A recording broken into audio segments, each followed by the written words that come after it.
Hey, what's up guys? This is Anthony from Anthony's Customs, and for this review we are looking at the NECA Ultimate Predator 2 City Hunter, or just Ultimate City Hunter Predator, however you want to word it, you can. It's a movie title and the name of the figure. Anyway, this is the next Ultimate Predator, which means it has extra accessories and is generally pretty awesome. Comes in the boxed packaging rather than the blister card, so that's pretty cool.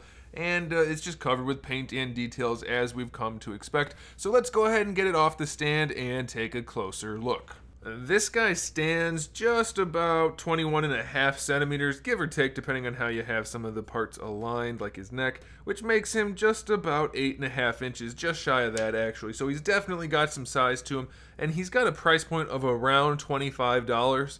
You can't beat that. Look at all this detail. You know, I've heard, before I get into anything else, I want to mention this. I've heard people complain about the netting or the mesh or whatever you call it on these figures, that it's not painted well enough. You find me a $25 figure with paint job that clean, and other than a NECA Predator, and you show it to me, and then you can talk to me about how they're not painted well. Because while they're not perfect, they are painted incredibly well. Very, very nicely painted. And on top of that, we have all this other paint. So let's just go ahead and talk about the paint now. Let's look at the head. Look at that. It's got so much detail, and it's all clean. It's not perfect, I get it, but it is incredibly well done. And then if you look at the face, even the eyes, which are very far recessed in, they're very nicely painted. The teeth, the mouth, it all just looks so nice. The dreads all have individually sculpted and painted beads. All of this is probably dry brushing, but still, it all just looks so nice. I love these things. I'm really not even a Predator fan. I mean, I like them well enough, but I'm not like one of those hardcore Predator people. I don't even remember the movies in most cases. But these figures I am a fan of. Very nicely done. It's true on this one, most of the armor is basically green with like a dry brush, like brown maybe with green dry brush, and then even some bronze on top of that, something like that. So it's not like the most intricate armor, but it does look very, very nice. Very well done. So okay, now let's go ahead and talk about the accessories. We do have two different heads. We have the unmasked head, which is my personal favorite because of all the detail, but we do have the helmeted head, which looks very nice. I'm curious, you guys that collect these figures, do you prefer the unmasked heads or the masked heads? I like them both very much for different reasons, but I just love the detail in the unmasked heads, so that's my personal choice. We have a few different hands. We have on the right side in the package a gripping hand, and on the left side just like a style pose hand. But then we also have a gripping hand for the left side, and for the right side we have a hand that's meant to hold his throwing disc. And then we have for the left side that salute hand from the Ghost Predator. It's not the same sculpt, I don't think. But I learned, because about 1 million people told me, it's for the net launcher thingy that is on his leg. So we do also have the net launcher thingy, which is on his leg. It does come off, so you can put that on his hand and he can, I guess, launch nets. Like I said, I'm not the most knowledgeable about Predators, in the little details anyway. We do have the throwing disc, as I mentioned, which will also fit into the thing on his hip, which is a soft plastic, so it'll kind of fit in there and pop out very easily. We do have a collapsed spear and the fully extended spear, and you can put, well, you can put either of them on there, but you probably want to put the collapsed spear on his back in the little clip, so that's nice. If you'll want to count it an accessory, we do have his blaster, which is on his shoulder for his armor, and this time it has like a sliding rail mechanism to bring it forward and back. And of course it can swivel and has a ball peg, and he has a blast effect which can snap onto that, so that's pretty cool. We do have a skull and spinal cord accessory to mimic the cover art, and then we have this thing that goes on his arm, which I don't know what it is. It looks like it has the same pattern as the blaster, but we have one that sits in there flush and one that pegs out a little bit, and you guys can tell me what that is, because I don't know.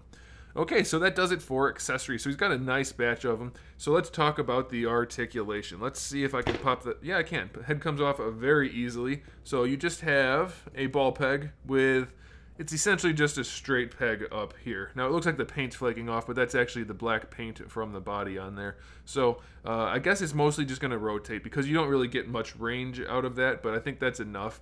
And be mindful that while these things are all flexible, they will, you know, they'll get in the way a little bit. So don't just start yanking on things and pulling on it and pushing on it. Be careful. You might pop this off. You don't want to break it. So just be careful and you'll be okay. But you get your rotation out of it, no problem. So that's pretty cool. For the shoulders, I'm very happy to say this shoulder has the armor connected to the bicep. So you can move the arm around no problem at all. Full rotation. Oh man, I love that. I love it when the armor is not connected to the body. When it's on the bicep or shoulder, it's so much better. And it's nice and soft.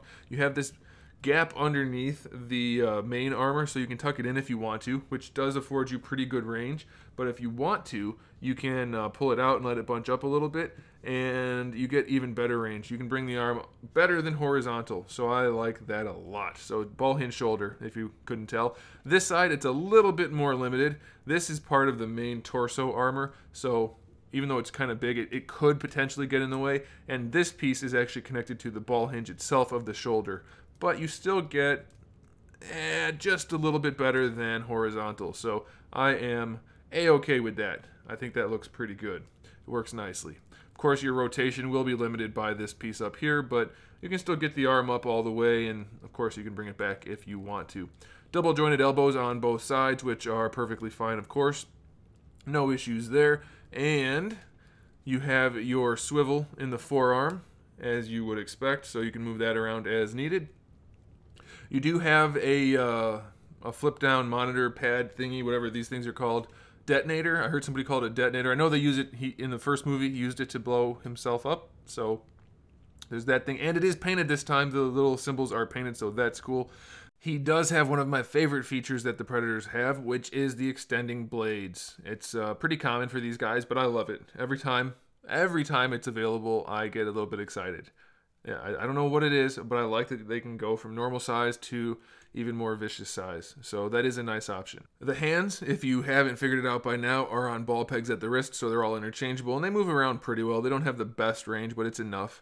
We do have I'm thinking it's a double ball peg in the upper torso here, and then a single ball peg in the lower torso. However, you're mostly just going to rotate it at the bottom, and then you can do a little bit at the top, because this time the back armor is a separate piece, so that's pretty cool. Be aware that you have this piece of rope that's actual rope. It goes down to this thing, whatever this is. So you don't want to just yank on it. You'll mess it up, so don't do that. And then this piece is also connected by rope, and then so is this piece. All real rope, so just be careful as you're posing him. This is very stiff, doesn't afford almost any posability. I'm thinking if you hit it with a hairdryer, it will move much nicer. So you may want to do that, or you might just want to leave the torso alone. That's up to you, but in my experience, a little bit of hairdryer will go a long way with these guys. It's very stiff, but it does have a lot of range. For the hips, we have our standard ball hinges, which have really nice range. You can bring the hips or the legs all the way forward.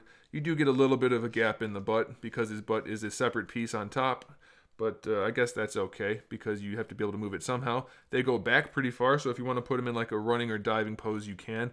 They are still a little bit loose going front to back. Not as bad as they have been in the past in some cases, but a little bit loose. This is separate armor, so you can bring the legs out to the side very well. You can probably go even farther, but I'm not going to force it because that's already pretty far, especially for a Predator. So that's a good thing. And then we, of course, have our thigh swivels, which is always nice. You have your double jointed knee, which is kind of stiff, but it will go all the way.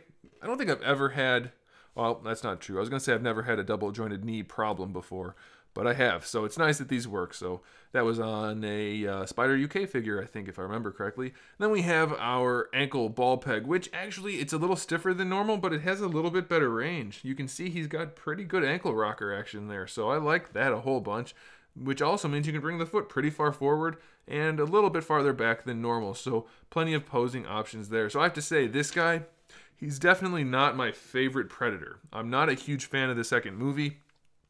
I'm not a huge fan of this design. I don't know what it is. It's just not my cup of tea. But the figure, objectively speaking, is just fantabulous.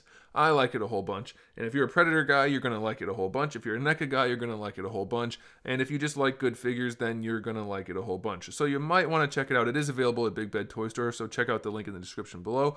And that'll do it. I recommend it. Thanks for watching, guys. Make sure you subscribe to the channel. I have new videos up every single day. We talk about action figures, movies, TV shows, video games, all kinds of fun stuff. So make sure you turn on notifications so you can see when those videos go live. And make sure you give the video a thumbs up if you liked it. That helps me out a whole bunch and I would appreciate it. And then, of course, in the meantime, keep collecting.